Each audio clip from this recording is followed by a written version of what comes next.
Hello po, magandang gabi po, kapayapaan po ang sumasa inyo sa pangalan po ng ating Panginoong Yesus. Magandang gabi po. Mag-aaral po tayo muli ng salita ng Diyos. Ayan po, mag-aaral po tayong muli. Hindi naman po masamang mag-aral ng salita ng Diyos kahit araw-araw po pwede. Hindi yun po ang nasa Biblia. Yung kahit araw-araw po tayong mag-aral, pwede po yun. Sa banal na kasulatan. Ang ating pong paksa, ang ating pong topic, kung marami kang ginagawang utos sa Panginoon, o kung marami kang kasalanan, o marami rin ang pinatawad sa iyo ng Diyos. Halimbawa, marami kang kasalanan sa Diyos, o marami kang ginawang utos sa Diyos, o ganon, ginawa mo sa mga nautos, marami rin ang pagpapatawad sa iyo ng Diyos. So, yun po yung ating paksa. O, kung marami kang sinunod na utos, tapos maraming kang kasalanan, malaki rin ang marami rin ang pagpapatawad sa iyo ng Diyos. Ganun po yun. O, yun po yung ating paksa. Tapos, kahit hindi po banal, pwede pong maligtas. O, basta wala kang ginawang masama o gumagawa ka naman ng mabuti. O, kahit hindi po banal, pwede pong maligtas ayon po sa banal na kasulatan. Ganun po. Kahit hindi banal, pwede pong maligtas yun. Kasi may mga taong hindi pa nakakabot ng mga salita ng Diyos. May mga taong hindi pa po napapangaralan ng salita ng Diyos. Kahit hindi po banal, pwede pong maligtas yun kung sakali pong dumating yung paghukom. O halimbawa, hindi ka banal, hindi ka namang nagmamataas, wala kang ginawang masama, o hindi ka nagnakaw, malinis ang kamay mo, hindi ka ng babae, ng lalaki, ganun. O pwede pong maligtas yung ganun, basta wala pong ginawang masama. Kahit hindi banal po, pwede pong maligtas, ayon po sa banal na kasulatan. Ganun po, yun po yung ating topic.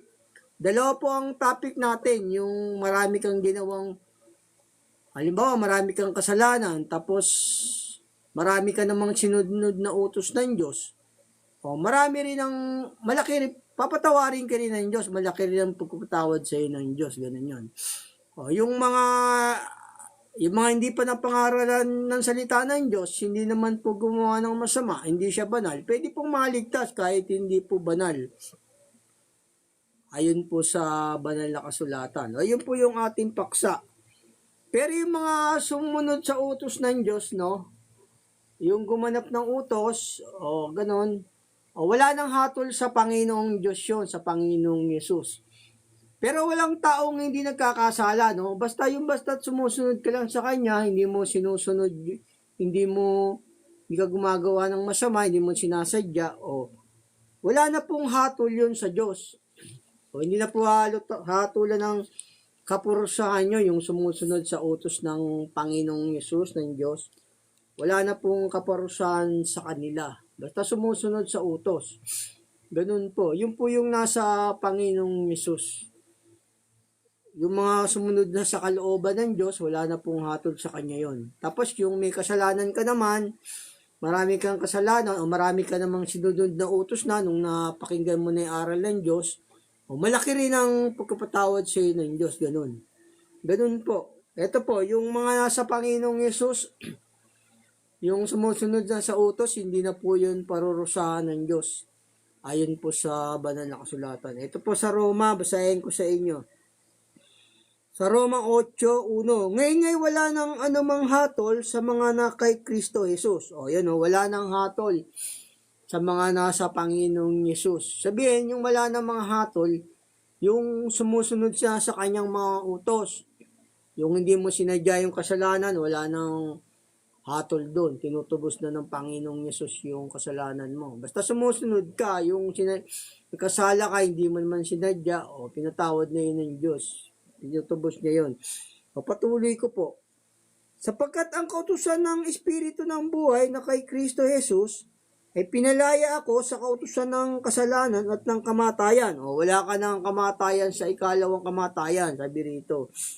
Sapagkat ang hindi magawa ng kautusan na mahina sa pamagitan ng laman, sa pagsusugo ng Diyos ng kanyang sariling anak na nag-anyong lamang sa darin.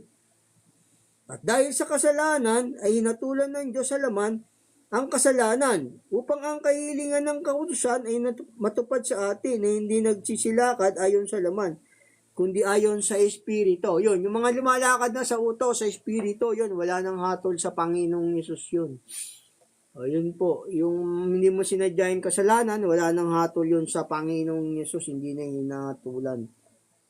Ganun po yun, kasi yung may mga tao na yung may mga tao kasi na pinatawad na yung kasalanan nila. May mga tao kasi na hindi naman sinadya yung kasalanan, ganun. O, pinatawad na ng Diyos yun. Kasi ang Panginoong Yesus hindi tumawag ng matuwid, kundi ng makasalanan sa ipagsisisi, ganun. Pero yung mga nasa Panginoong Yesus, wala nang hatol yun, yung mga tumatalima na sa utos. Basta hindi mo sinasadya yung kasalanan, wala nang hatol yun. Ito po, basahin ko sa inyo rito. Kasi yung Panginoong Yesus, hindi tumawag ng mga banal yun, kundi ng makasalanan sa ikapagsisisi. Dito po sa Lucas 5:20. Ito po sa Lucas 5:29 ng Lucas. Tumawag ang Diyos ng mga makasalanan sa ikapagsisisi. Pero pag sumunod na sa utos, tapos marami kang ginawang utos sa Diyos, sinunod mo, o ano na yon, yung malaki rin ang pagpapatawad sa iyo ng Diyos, ganun. Ako marami akong naging kasalanan sa Diyos kaya naamin ko yon. Marami po akong naging kasalanan, pero pinatawad niya ako, tapos ginawa niya pa akong tagapagturo. Ganun po, kasi nung araw po pala barkada ako, marami kong naging barkada. Mga 2 barangay po naging barkada ko siguro, ganun po. Nakakapunta po ako ng Tondo, o ganun, Pretel. Marami akong naging barkada nung araw po. Taga-Caloocan po ako, pero ang barkada ko, taga-Caloocan, taga-Pretel, kung saan. Marami po kung naging kasalanan din sa Diyos, pero pag sumusunod ka man sa Diyos, o kung marami kang kasalanan, marami rin ang patawad sa ng Diyos. Ganun po yun. Ito po, kasi yung Panginoong Diyos, Panginoong Yesus, hindi na pa rito sa sanlibutan para tawagin ng mga matuwid, kundi ng makasalanan. Ito po sa may Lucas 5:29. At siya'y ipinagpiging ng malaki ni Levi sa kanyang bahay at lubang maraming maniningil ng buwis at mga iba pa nakakasalo nila sa dulang. At nagbulong-bulungan ang mga Parseo at kanilang mga eskriba laban sa kanyang mga alagad na nagsasabi, bakit kayo nagsisikain at nagsisiinom na kasalo ng maniningil ng buwis at ng mga makasalanan? At pagsagot ni Jesus ay sinabi sa kanila, ang mga walang sakit ay hindi nangangailangan ng manggagamot, kundi ang may sakit. Ayun ibig sabihin dito, yung may sakit sa spiritual, yung mga nagkakasala pa. Yun sabi ng Panginoon, hindi nangangailangan ng manggagamot, ang walang sakit, kundi ang may sakit, sabi ng Panginoong Yesus. Babasahin ko po sa inyong muli rito.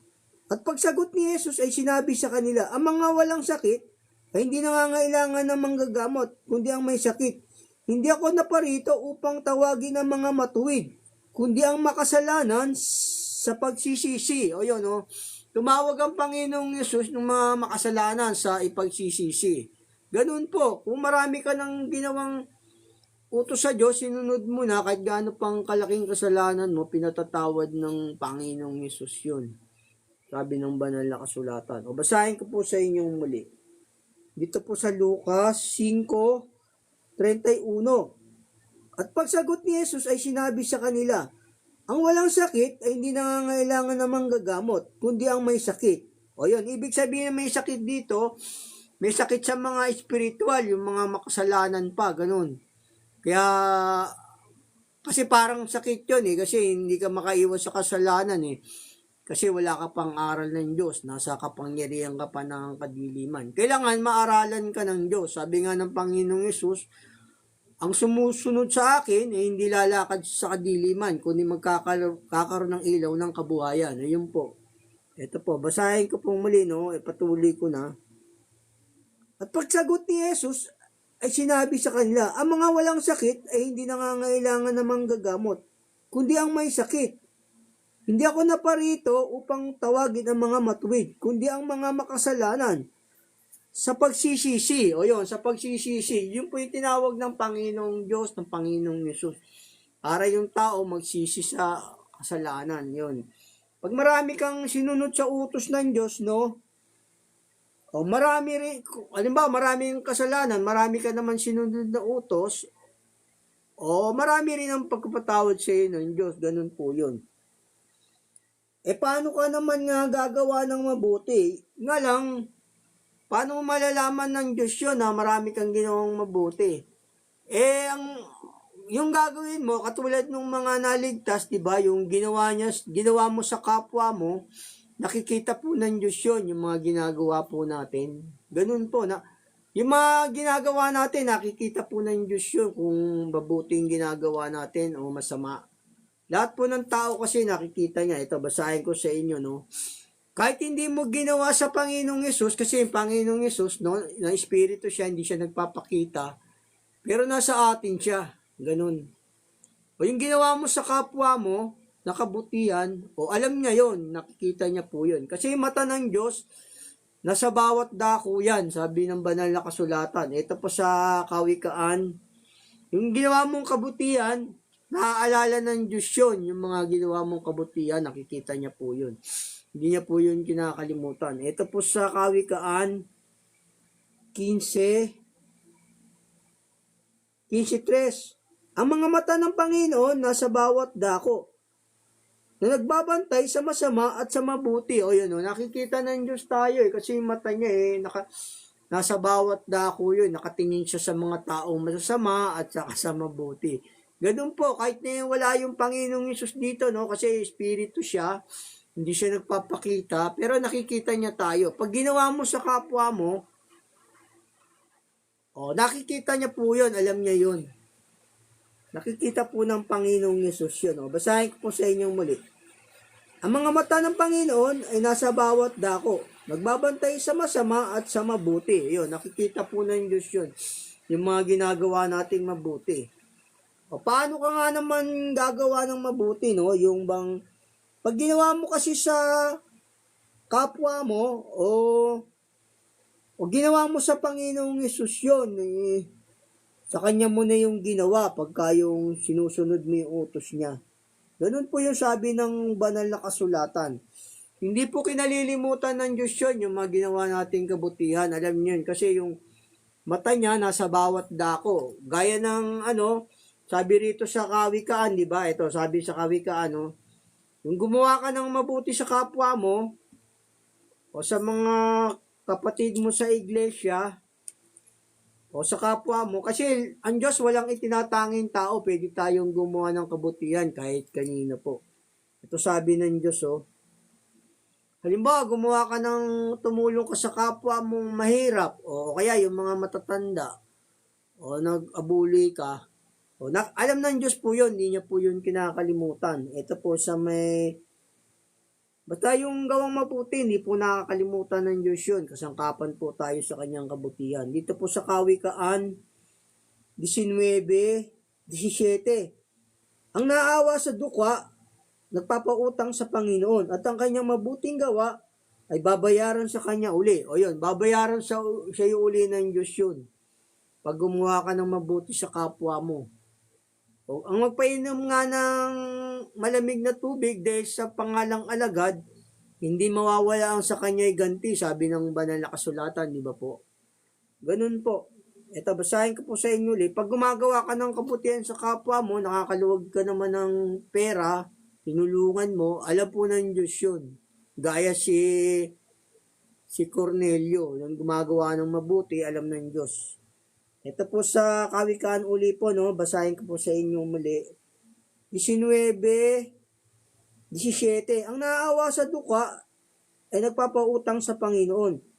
At ang kanyang mabuting gawa ay babayaran sa kanya uli. O yun, alam ng Diyos yun. Yung babayaran sa iyo uli ng Diyos yun, yung mga ginawa mong kabutihan. Ganon. Halimbawa, mayaman ka, no? O pinagtayo mo yung Diyos ng bahay panalanginan o para sa kanya o para doon ako makapagturo o di maganda po yun. Hindi mawawala ang ganti sa iyo pagka yung tumulong ka, ganun. Nagbigay. Kasi nung kapanahunan kasi ng Panginoong Yesus, meron sa kanilang nag-donate na pinagtayo sila ng bahay dalanginan. Doon po, ito po sabi ng banal na kasulatan, no. Pinagtayo ang Panginoong Yesus ng bahay dalanginan yung mayaman, yung taong mayaman. Dito po sa Lucas. Ito po sa Lucas 7. May mayaman doon, pinagtayo yung Panginoong Yesus ng bahay panalanginan. Bukod pa yung itinayo ni Haring Solomon. Ito, basahin ko sa inyo rito sa Lucas. Hindi mawawala ang ganti sa iyo pag gumawa ka ng kabutihan sa kapwa mo. Kasi nakikita po ng Diyos yung bawat tao. Nakatingin siya sa mabuti at masama. Ito po sa Lucas 7:1. Nang matapos na niya ang lahat ng kanyang mga panalita sa mga pakinig ng bayan, ay pumasok siya sa Kapernaum at ang alipin ng isang senturyo na minamahal nito ay may sakit at malapit nang mamatay. Nang marinig niya ang tungkol kay Jesus, ay pinaparoon niya ang kanyang ang matatanda sa mga Hudyo na ipinamanhik sa kanya na pumaroon at iligtas ang kanyang alipin. At nang magsidating sila kay Jesus, ay pinamanhik nilang mapilit sa kanya na sinasabi, karapat dapat siya na gawin mo sa kanya ito, sapagkat inibig niya ang ating bansa at pinagtayo niya tayo ng ating sinagoga. Ayun yung mayaman na senturyo, pinagtayo ang Panginoong Hesus ng isang bahay panalanginan. Yun itong sabi ng banal na kasulatan. Basahin ko po sa inyo muli rito sa Lucas 7:4 hanggang 5. At ang magsidating sila kay Jesus ay pinamanhik nilang mapilit sa kanya na sinasabi, karapat dapat siya na gawin mo sa kanya ito, sapagkat inibig niya ang ating bansa at pinagtayo niya tayo ng ating sinagoga. O yun, yung mayaman, pinagtayo ang Panginoong Yesus ng bahay panalanginan sa mga apostol. O yun po. O mayaman to, no? Basta't yung mabuting gawa. Ganon, hindi nakalilimutan ng Diyos yun, inaalala niya yun. O basta't mabuting gawa, yung marami kang, kasi nga yung Panginoong Yesus, wala rito sa sanlibutan, no? Espiritu siya, hindi nagpapakita. Pero pag ginagawa mo yung mga mabuti, alam po ng Diyos yun. Kaya nga yung mga naligtas dito sa may Mateo, di ba? O naligtas sila. Kasi ginawa nila yung kabutihan. O yun, o. Basta yung mabuti, mga utos yun, ginagawa mo. O. Kung malaki ang kasalanan mo, malaki rin ang pagkapatawad sa iyo ng Diyos. Kung marami kang sinunod na utos, malaki rin ang gagawin sa iyong pagkapatawad ng Diyos. Ito, gaya rito sa sa mga matatanda, o gumawa tayo ng mabuti sa matatanda, nag-abuloy tayo sa kanila, o yun, yung bang gaganti ng Diyos yun, mapatawarin tayo sa mga kasalanan nating marami. Ito po sabi sa banal na kasulatan, sa unang Timoteo 5:9, huwag italagayan ng babaeng bao samantalang walang 60 taon na naging asawa ng isang lalaki. na may mabuting patotoo tungkol sa mabuting gawa. Kung siya'y nag-alaga sa mga anak, kung siya'y nagpatuloy sa mga taga-ibang bayan, o yun, nagpatuloy sa ibang bayan, sabihin yung inasikaso niya yung taga-ibang bayan, gumawa siya ng mabuti. Kung siya'y naghugas ng mga paa ng mga banal, kung siya'y umabuloy sa mga napigati, o yun umabuloy sa napigati, sabihin yung naghihirap sa buhay, tinutulungan niya. Kung ginap niyang may kasipagan ang bawat mabuting gawa, o yun kung ang sino mang babaeng nananampalataya may inaampong mga babaeng bao, ay mabuloy sa kanila at huwag pabigatan ang iglesia upang abuluyan nito ang mga tunay na babaeng bao. Yun Kung gumagawa tayo ng mabuti sa mga matatanda, inabuluyan natin, nakikita po ng Diyos yun, yung ginagawa nating kabutihan, yung mga utos niya. Alam po ng Diyos yun, kasi yung mata ng Diyos nasa bawat dako, nakatingin siya sa mabuti at masama, sabi ng banal na kasulatan. Kaya nga yung naligtas sa may yung nakasulat sa may Mateo 25, sabing ganun, sabi nung mga naligtas doon, Panginoon, kailan ka namin nakitang hubad, walang makain? Nakikita po kasi ng Diyos yun, yung mga ginagawa natin. Basta sumusunod tayo sa utos ng Diyos, alam niya po yun. Hindi niya po yung nakakalimutan. Ito, sila yung naligtas yung kahit wala yung Panginoong Yesus, hindi nila nakikita, ginagawa nila yung mabuti o naligtas sila, sabi dito sa banal na kasulatan. Ito po sa may 25 ng Mateo 31 patuloy. Datapat pagparito ng anak ng tao nasa sa kanyang kalwalatian, nakasama niya ang lahat ng mga anghel, kung magkagayo, luluklok siya sa luklukan ng kanyang kalwalatian.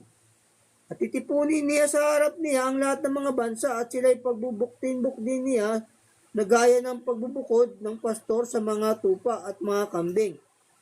At ilalagay niya ang mga tupa sa kanyang kanan, datapat sa kaliwa ang mga kambing.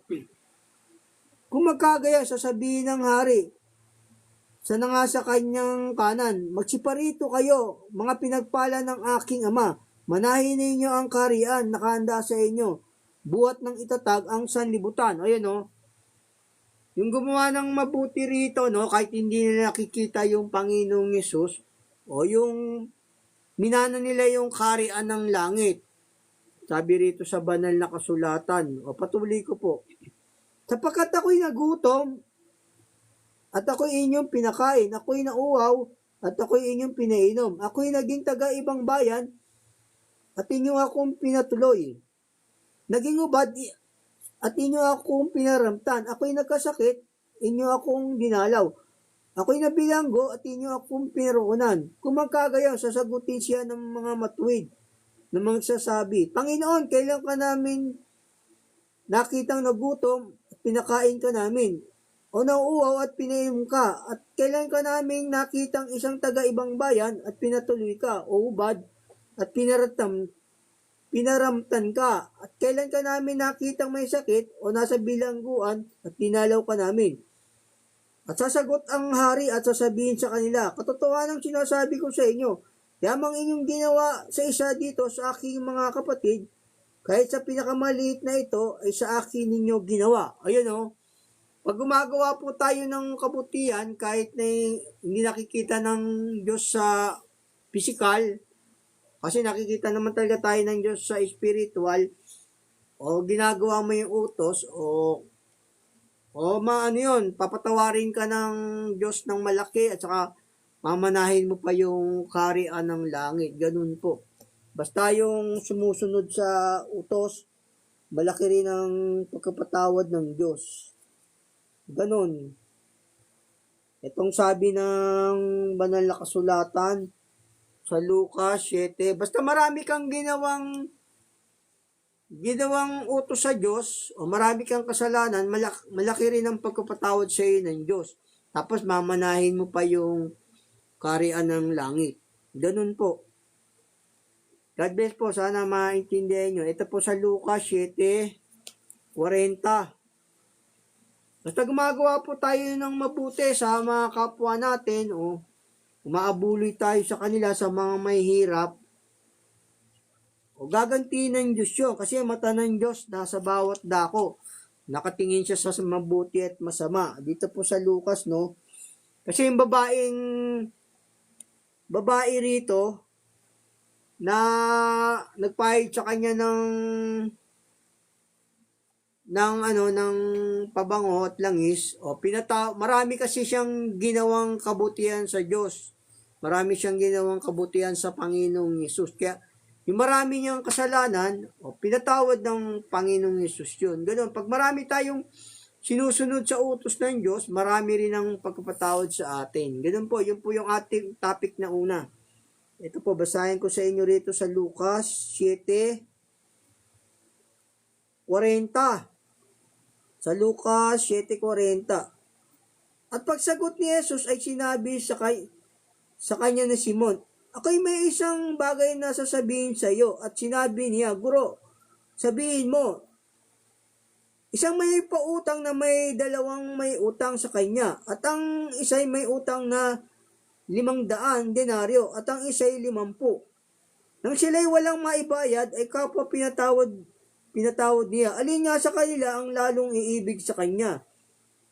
Sumagot si Simon at sinabi, inaakala ko na yaong pinatawad niya na lalong malaki. At sinabi niya sa kanya, matuwid ang pagkahatol mo. At paglingon sa babae ay sinabi niya kay Simon, nakikita mo ba ang babaeng ito? Pumasok ako sa iyong bahay, hindi mo ako binigyan ng tubig na ukol sa aking mga paa. Datapwat dinilig niya ang aking mga paa ng kanyang mga luwa at kinuskus ng kanyang buhok. Hindi mo ako binigyan ng halik, datapwat siya, buhat nang ako'y pumasok ay hindi humihinto ng paghalik sa aking mga paa. Hindi mo pinahiran ng langis ang aking ulo, datapwat pinahiran niya ng angguwento ang aking paa. Kaya nga, sinasabi ko sa inyo, ipatatawad ang kanyang maraming kasalanan, sapagkat siya ay umibig ng malaki. Datapwat, sa pinatawad ng kaunti, ay kaunti ang pag-ibig. Ayun, sabi rito, pag malaki ang pag-ibig mo sa Diyos, o malaki rin, o sabihin kasi ng pag-ibig, marami kang ginawang utos sa Kanya, o malaki rin ang pagkapatawad sa iyo ng Diyos kahit marami kang kasalanan. Yun po ang ibig sabihin ng talata. Kasi yung pag-ibig sa Diyos, yung may utos niya, yun po yung sabi ng Panginoong Diyos kasi ang Panginoong Yesus, tumupad yan ng utos, nagbigay ng halimbawa siya para sundin natin. Yung iibig sabihin po ng pag-ibig, sabi rito sa babae nagbuhos ng pabango sa kanya, marami siyang ginawang kabutihan sa Panginoong Yesus, yung marami siyang sinunod na utos, tapos pinahiran niya pa ng langis, pinuno niya ng luha yung kanyang mga paa, o ganun po, pinahiran na, ganun po yung ang ibig sabihin kasi nung pag-ibig, ang pag-ibig po kasi sa Diyos, sabi nga, ibigin mo ang Panginoong Diyos mo ng buong puso mo, ng buong kaluluwa mo, ng buong lakas mo. Paano ka nga makakaibig sa Diyos? Wala siya, di ba? Nasa langit siya, espiritu lang nandito dito sa atin. Yung gumagawa ka ng mabuti, yun po yung pag-ibig sa Diyos, yung sinusunod mo yung utos. Kung marami kang sinunod na utos, malaki rin ang pag-ibig mo sa Diyos, malaki rin ang pagpapatawad sa iyo ng Diyos noon. Ganun po. Gaya ng ginawa ng Panginoong Yesus, sumunod siya sa utos, nagbigay siya ng halimbawa, di ba? Para matubos niya tayo sa ating mga kasalanan. Ganun. Tinupad niya yung lahat ng utos para pag sumampalataya sa Kanya, siya yung tutubos dahil walang taong hindi nagkakasala.